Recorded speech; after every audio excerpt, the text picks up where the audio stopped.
Bonjour à tous et bienvenue sur Radio Taïwan International et sur notre émission hebdomadaire On en parle à Taïwan. Alors aujourd'hui, je suis en compagnie de Floriane Tai et de Sasa. Voilà, je suis Lisa Dufaux et on est là pour vous parler de 3 sujets différents comme d'habitude. Alors moi, je vous parlerai des statuts de Chiang Kai-shek et de la justice transitionnelle. Moi, je vous parlerai des écarts de richesse à Taïwan. D'accord. Et moi, je vais laisser planer un peu de suspense parce que je vais vous parler d'une poignée de main historique pour un 400e anniversaire. Oh, d'accord. Donc j'imagine que c'est dans le sud, vers Tainan. Voilà. Bon, je vois qu'il y en a qui sont au courant de l'actualité taïwanaise et de l'histoire taïwanaise. Je ne sais pas ce que c'est cette poignée de main. Moi, j'ai vu ce que c'était. C'est une poignée de main plus qu'internationale, je dirais intercontinentale. Voilà, tout à fait. D'accord. Alors, je ne sais pas par où on commence. On peut commencer par la richesse, peut-être, comme ça, allons-y. après on parle d'autre chose. Mettre bien dans... Un petit peu de chiffres, genre. Voilà. Donc, je vais vous partager les résultats d'un rapport qui a été publié en début de semaine par la Direction générale du budget, de la comptabilité et des statistiques de Taïwan. Et donc, c'est un rapport qui met en parallèle les richesses des 20% les plus riches de la population avec les 20% les plus pauvres de la population à Taïwan. D'accord. Et en comparant aussi avec d'autres pays. Donc, à chaque fois, c'est le 5e le plus riche et le 5e le plus pauvre. Des gens ou des ménages de Taïwan, parce que c'est pas forcément individuel, c'est surtout les richesses des ménages qui sont comptabilisées. Okay. Donc il y a eu un premier rapport comme ça qui a été fait à Taïwan en 1991 et le deuxième est sorti juste cette semaine. Donc il y a vraiment eu un très longtemps entre les deux. Ah oui, presque 30 ans. C'est ça, 30 ans. Et les méthodes utilisées sont un peu différentes aussi, puisque la première fois, c'était surtout à base d'une enquête. Et cette fois-ci, c'est à base des déclarations d'impôts de richesse, et puis avec les big data aussi, pour recouper des données. Donc voilà, c'est à prendre avec parcimonie aussi, tout ce qui est par rapport à l'évolution. Mais en tout cas, il y a quand même ce rapport-là. Et on compare avec ce qu'on a, mais voilà. Effectivement, les méthodes ont l'air plus fiables aujourd'hui. Okay. Donc, en 1991, les 20% les plus riches avaient 16,8 fois plus de richesses que les 20% les moins riches. Et ce chiffre, aujourd'hui, est passé à 66,9 fois plus. Donc, en fait, l'écart s'est largement creusé. Oui. Une méthode de comparer ou d'étudier les inégalités et le coefficient de Gini, donc c'est du nom d'un mathématicien italien. C'est un coefficient qui sert à mesurer les inégalités de ressources, de richesse ou de patrimoine, donc qui varie entre 0 et 1. 0 représentant une économie où l'égalité de richesse est parfaite et 1 signifiant une distribution inégale maximale, donc une personne qui a tout et tous les autres qui n'ont rien. Et donc, avec ce coefficient, les inégalités de richesse à Taïwan sont passées de 0,47 à 0,60. Donc, ça a augmenté quand même de manière assez importante à Taïwan.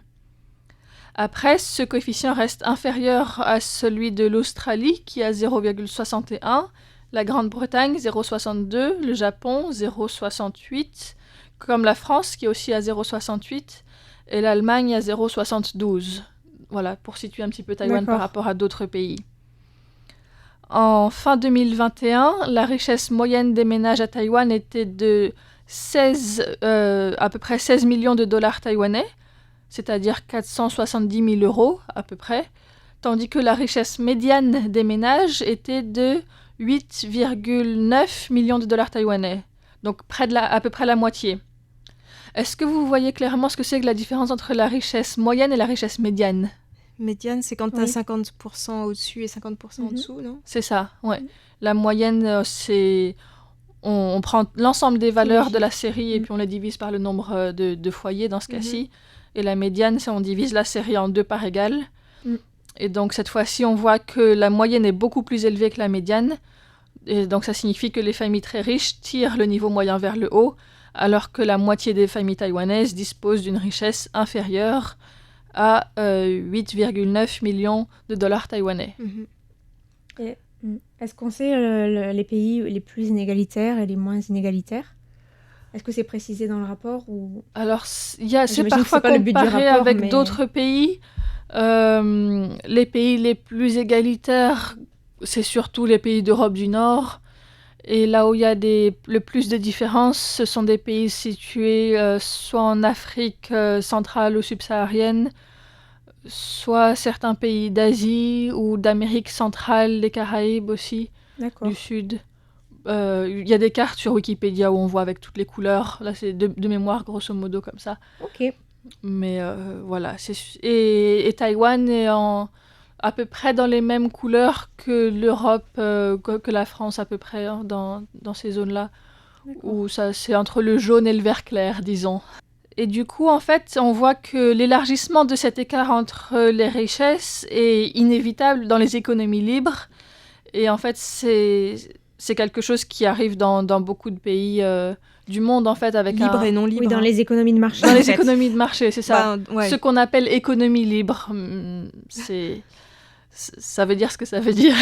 J'ai plutôt l'impression que c'est global dans le monde entier, quoi. Enfin, je veux dire que ce soit dans tous les pays, quoi. Je veux dire, même les Le capitalisme. les pays Oui, je occidentaux, pense les qu'en pays Chine soi-disant aussi, communistes, enfin, ça éclate partout, les même la inégalités. Chine a un capitalisme de marché. Mhm. Ils s'en cachent plus. Oui, Enfin, oui, voilà, mais il y a quand même beaucoup de régulation, enfin plus de régulation quand Mhm. même. Donc voilà, c'est une tendance qu'il y a dans le monde entier et Taïwan n'en est pas exempte. En tout cas, dans ce rapport, donc les 20% des ménages les plus riches possèdent 62% du total des richesses. Donc c'est un chiffre qui est comparable à celui de la Corée, de l'Australie et du Royaume-Uni, et qui est légèrement inférieur aux résultats de l'Allemagne ou de la France, où ce chiffre s'élève à 73 et 68% respectivement. Donc ça, c'est par rapport au pourcentage du total des richesses d'un pays.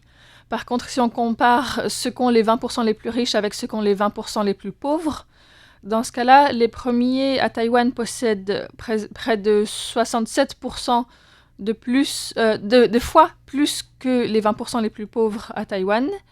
Donc c'est un chiffre qui est en augmentation nette à Taïwan, mais qui reste largement inférieur à celui d'autres pays, comme la France par exemple, où les 20% les plus riches possèdent à peu près 600 fois plus de richesses que les 20% les plus pauvres. Mhm.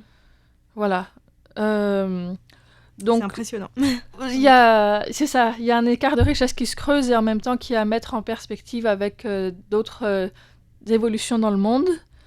En tout cas, c'est intéressant de regarder ça de plus proche. Et puis, il faut savoir aussi que cet organisme, donc la Direction des statistiques, a annoncé l'objectif de produire un autre rapport similaire dans 10 ans pour essayer de mieux suivre cette évolution. D'accord. Oui, c'est mieux que dans 30 ans. Voilà. Très bien. Voilà donc pour ce sujet. J'espère que je vous ai pas trop perdu avec tous ces chiffres. Non, ça Bon, va. bref, C'était bien expliqué. les inégalités augmentent, quoi. Voilà. Alors, moi, je vais vous parler d'un article du Taipei Times qui évoque le retrait des statues de Chiang Kai-shek des lieux publics à Taïwan, un sujet que j'ai voulu traiter parce qu'il fait écho à un décryptage que j'ai publié il y a vraiment pas longtemps, c'était le 19 avril. C'était une interview avec Huang Zheng-yi, qui est un chercheur à l'Institut de droit de l'Academia Sinica, qui s'est spécialisé dans le processus de justice transitionnelle à Taïwan.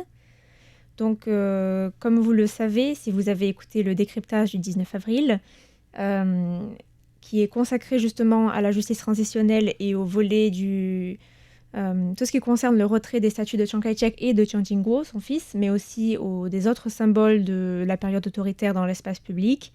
Le retrait de ces statues fait partie des piliers de la loi de promotion de justice transitionnelle, donc un texte qui a été adopté en 2017 et qui a permis la création d'une commission ad hoc avec un mandat initial de 2 ans qui s'est finalement dissoute au bout de 4 ans, avant de transférer ses différentes missions aux différents ministères et organismes gouvernementaux.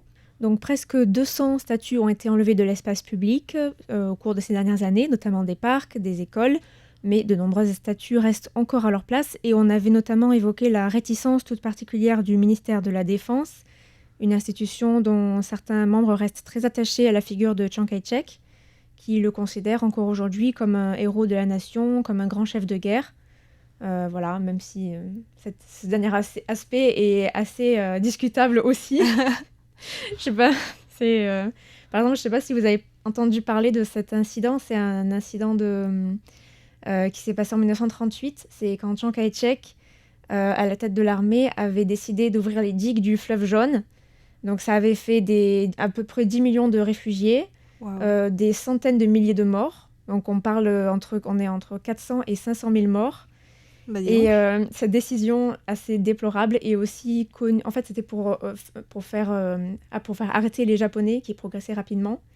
Et donc, cette décision est aussi connue pour son effet désastreux dans l'opinion publique, parce qu'en fait, les communistes ont beaucoup joué de cette colère des paysans qui ont été victimes de ces inondations. Et du coup, ça a été un terreau fertile pour le recrutement du Parti communiste chinois. Donc voilà, c'était vraiment pas une décision très maligne. Après, c'est vrai, on regarde avec le recul de l'histoire. Mais bon, je pense que, en tout cas, cette position de grand chef de guerre, de génie militaire, c'est très discutable aussi. Voilà, moi, je pense toujours à cet incident, parce que je me dis quand même, Chiang Kai-shek n'a pas fait que des morts à Taïwan. En Chine aussi, il y a eu pas mal de victimes, en fait. Voilà, donc toujours est-il qu'on peut le lire dans cet article du Taipei Times du 24 avril. Le ministre de la Défense est très récalcitrant à l'idée de retirer les symboles de la période autoritaire des lieux qui dépendent du ministère, et ce, malgré des subventions publiques qui ont été allouées pour cette tâche. Donc on apprend dans cet article que des responsables du gouvernement se sont plaints de ce manque de bonne volonté devant une commission administrative interne lors d'une audition au Parlement la semaine dernière.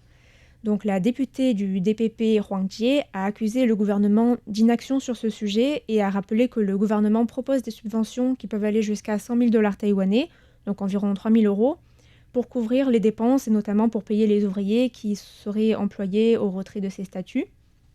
Donc voilà, si une école, si un organisme gouvernemental veut retirer ces statuts, il peut faire demander ces subventions. La députée a aussi rappelé que pour l'instant, seuls 165 des 934 statues de Chiang Kai-shek qui ont été recensées dans les espaces publics ont été enlevés, ce qui équivaut à moins de 20% des statues déclarées. Wow. Mais je crois que, si on veut être juste, ça je pense que ce sont les statues qui ont été déclarées, les statues de Chiang Kai-shek et de Chiang Ching-kuo, qui ont été déclarées dans le cadre de la commission de justice transitionnelle, donc qui avait pour tâche de faire recenser ces statuts. Ouais. Mais en fait, avant 2017, il y a beaucoup de statuts qui ont déjà été bazardés, enlevés, envoyés au mémorial de Tseru. Donc au final, je pense que ça fait quand même plusieurs centaines de statuts qui ont été enlevés depuis la démocratisation. Oui, peut-être depuis la démocratisation, mais depuis la mise en place de cette commission, en tout cas en 2017. C'est ça. Avec cet objectif. Il y a eu premièrement le recensement et puis après le retrait de moins d'un cinquième des statuts recensés. Alors là, c'est moins de 20%. Moins de 20%. Ouais. Voilà. Et ce qui est intéressant, j'ouvre juste une petite parenthèse, c'est que c'est pas finalement très très clair dans la loi taïwanaise. Voilà, c'est pas une loi qui dit il faut enlever les statuts, c'est des subventions en fait pour enlever les statuts. C'est un peu une situation un peu similaire que dans un domaine mais complètement différent sur lequel je suis en train de travailler là, sur un décryptage sur les pêcheurs qui n'ont pas le Wi-Fi, les pêcheurs migrants qui n'ont pas le Wi-Fi sur les bateaux, et le gouvernement en fait va allouer des subventions aux chefs d'équipage pour qu'ils mettent le Wi-Fi, mais il va pas les obliger en fait. Mais du coup après ils s'étonnent que ça marche pas. Enfin c'est un peu. Oui, en fait le mandat de la commission c'était seulement de recenser les statuts et de demander aux organismes qui ont des statuts dans leurs enceintes de les retirer ou d'ajouter un écriteau, mais sans vraiment ça n'a aucun caractère contraignant, en fait. Voilà. D'où, ça vient du caractère sensible, en fait, de cette question, peut-être à Taïwan. Mais... Oui, tout à fait. Donc, en réponse à la députée, le vice-directeur général du département des droits humains et de la justice transitionnelle au sein du gouvernement, Shepu, a déclaré que le ministère de la Défense était une des agences gouvernementales qui résistait le plus, en effet, au retrait des statuts, mais aussi à la transformation du mémorial, le mémorial de Chiang Kai-shek. Et le ministère met en avant le besoin de discipline et de leadership nécessaire à la gestion des troupes et le besoin de prendre en compte la tradition militaire. Voilà, donc le ministère de la Défense a récemment déclaré que la tradition militaire consistait notamment à honorer Chiang Kai-shek, qui a fondé des académies militaires, des centres de formation en fait, en Chine et à Taïwan. Et il a aussi ajouté que les sites militaires sont des sites privés et donc qui ne sont pas concernés par le retrait des statuts. Et c'est vrai que c'est ce qui était ressorti d'une interview que j'avais faite avec les responsables de la commission de justice transitionnelle. Ils avaient dit le ministère de la Défense, c'est un petit peu à part. Ils peuvent décider ou non de s'ils veulent parce que voilà. C'est privé. Voilà, c'est privé et puis c'est l'armée, donc ils ont un rapport différent avec Chiang Kai-shek. Ça va être intéressant de voir quel sera le contenu du musée de la guerre qui est en train d'être construit à côté de la radio. Ça, c'est vrai. Puisque c'est sur les terrains qui je pense, appartiennent en plus au ministère de la Défense. Donc voilà, on va voir qu'est-ce qui va se passer à l'intérieur, sur les collections, la manière dont est traité Chiang Kai-shek. Oui, j'imagine qu'ils ne pourront pas refaire quelque chose d'identique à l'exposition qu'on retrouve en bas du mémorial Chiang Kai-shek, où tu n'as aucune contextualisation, aucune explication. Tu as juste les costumes de Chiang Kai-shek, ses voitures. C'est quand même lunaire, quoi. Bon, bref. Oui, là, tout à l'heure, pendant que Lisa expliquait tout ça... Bon, c'est une émission radio, mais vous n'avez pas pu voir nos expressions à Sasa et moi, mais il y avait comme une certaine distance par rapport à ces déclarations, on va dire. Voilà, donc cette députée a aussi évoqué le futur, justement, du mémorial de Chiang Kai-shek, puisque ce projet de transformation du lieu n'a pas avancé ça avance pas depuis plusieurs années. Et on avait vu dans le décryptage, dans le décryptage que j'ai fait le 19 avril, que c'est un sujet très délicat où personne ne veut s'engager, que ce soit du côté du KMT ou du DPP, parce que c'est politiquement trop sensible. Donc Hwang Jung-hee avait même rappelé l'incident, je crois que c'était en 2019, où la ministre de la Culture de l'époque, Jung Lee-jun, avait été giflée par une célébrité qui avait ensuite justifié son geste en accusant la ministre de vouloir faire démolir le mémorial, alors qu'il n'était même pas question de faire démolir le mémorial, c'était plus... elle avait simplement proposé un débat participatif citoyen. Donc même ça...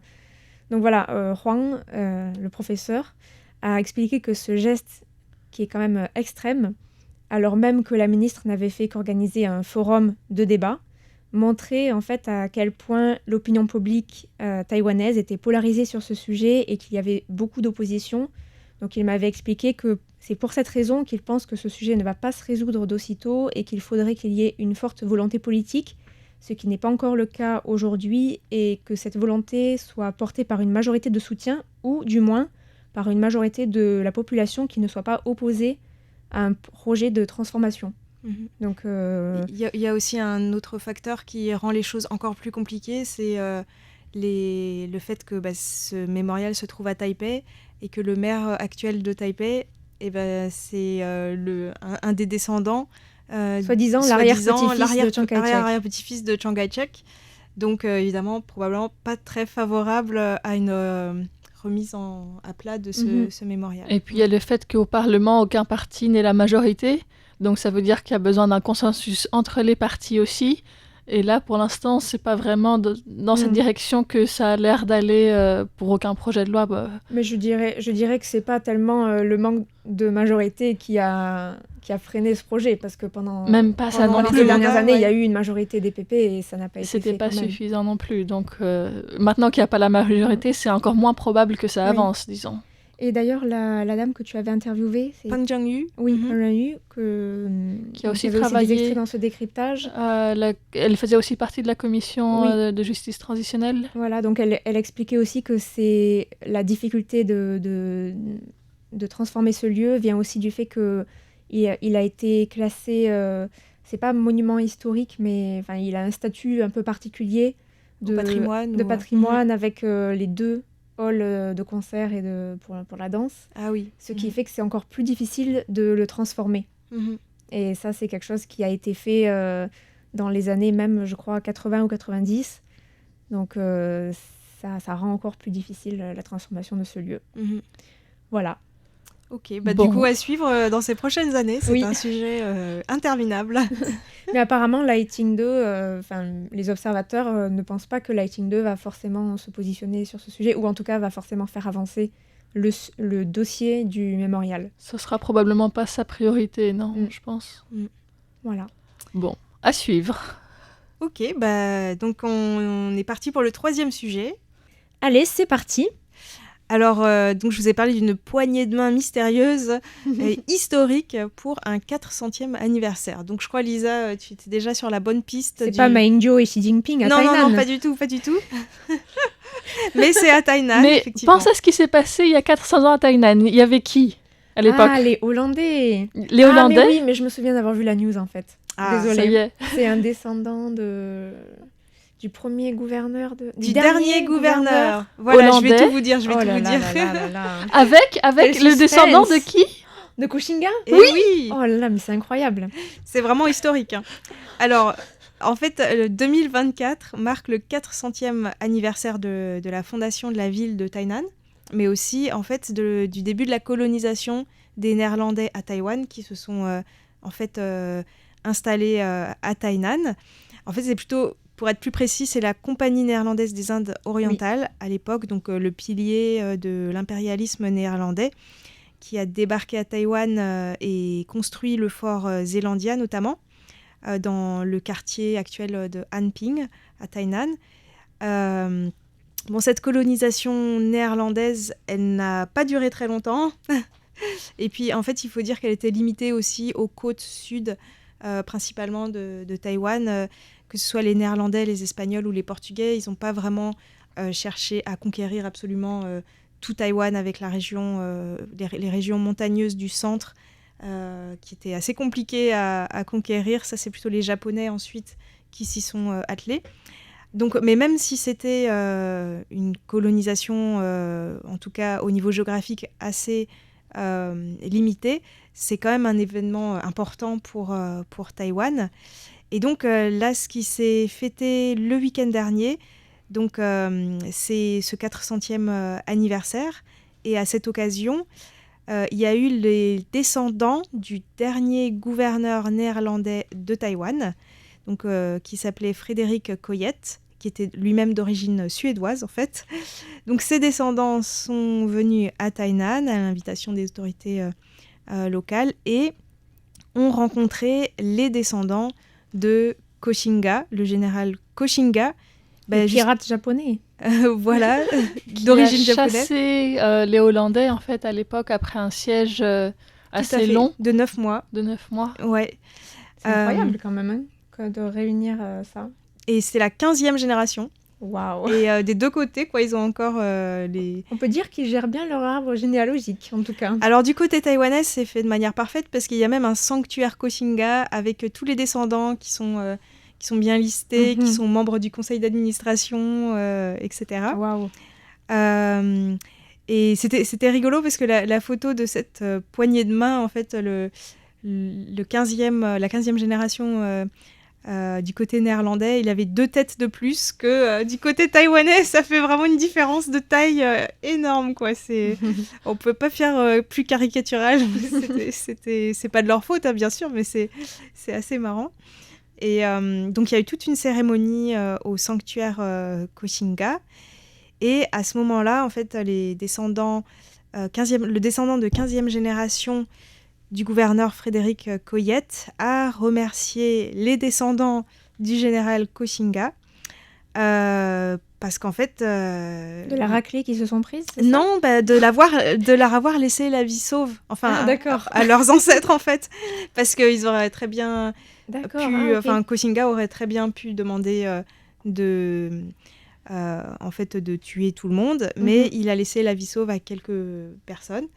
Je pense que quand les Hollandais ont accepté de se rendre, il les a laissés repartir, et même avec leurs propres possessions, leurs effets personnels. C'est plus compliqué que ça, parce qu'il y a eu plusieurs étapes. Il y avait 2 forts. C'est un peu... Bref, je ne vais pas rentrer dans les détails, mais il y avait le fort Zeelandia et un autre fort néerlandais qu'on voit plus aujourd'hui. Aussi à Tainan. Voilà, en face. On peut voir les ruines, oui, mais moi je ne l'ai jamais vu. Ouais. Et en fait, Koxinga avait coupé les communications entre les 2 forts, et il y en avait un, le plus petit, qui voulait se rendre contre le fait de garder la vie sauve, mais les gens de l'autre fort n'ont pas accepté. Enfin bon, bref, donc Koxinga a quand même tué certaines personnes, Mais bon, pas tout le monde. Enfin, si je peux résumer, parce qu'il faudrait vraiment interviewer un historien, là, c'est assez complexe.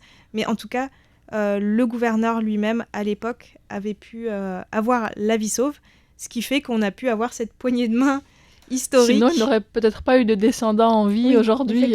Bah voilà, tout à fait.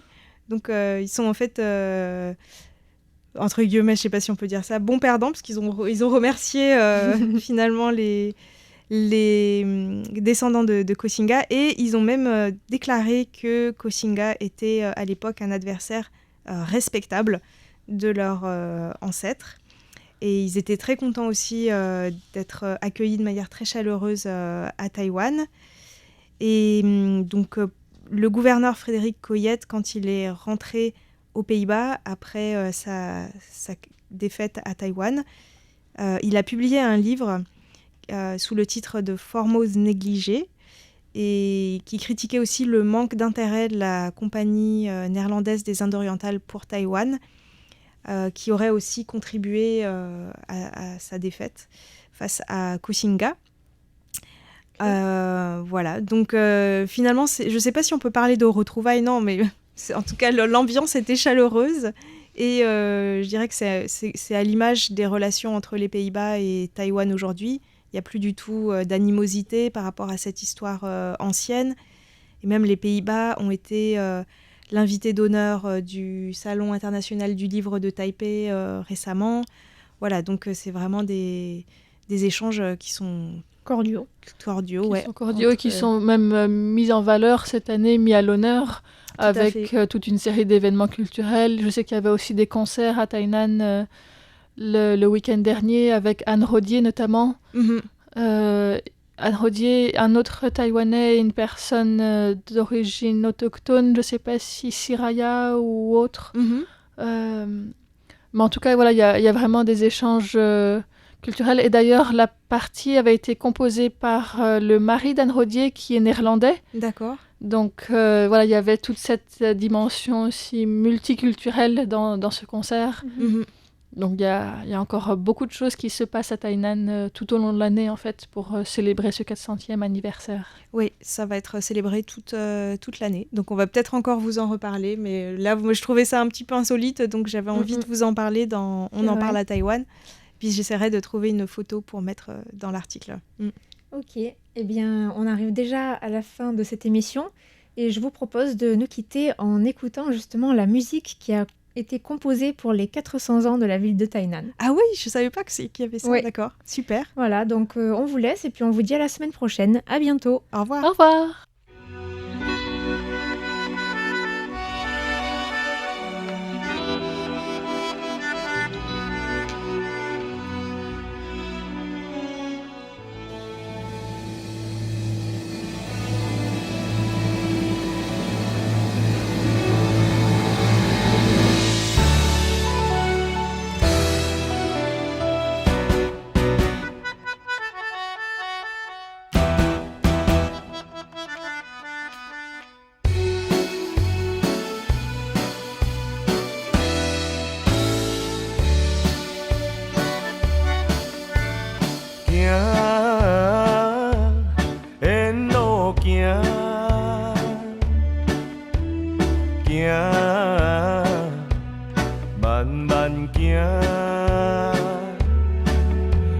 少年的囡仔伴，嘛经过失恋的灯仔脚，搁行，